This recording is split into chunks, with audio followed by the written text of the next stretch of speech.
والله العظيم يا جماعة الخير سمعت حديث للرسول عليه الصلاة والسلام اللي ما يحفظه ولا ينشره فوت أجر عظيم.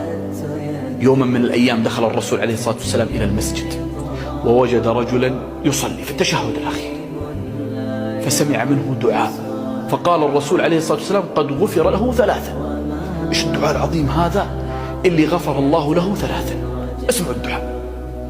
يقول هذا الرجل في هذا الدعاء: اللهم إني أسألك أنك أنت الله الواحد الأحد الصمد الذي لم يلد ولم يولد ولم يكن له كفوا أحد، أن تغفر لي فإنك أنت الغفور الرحيم.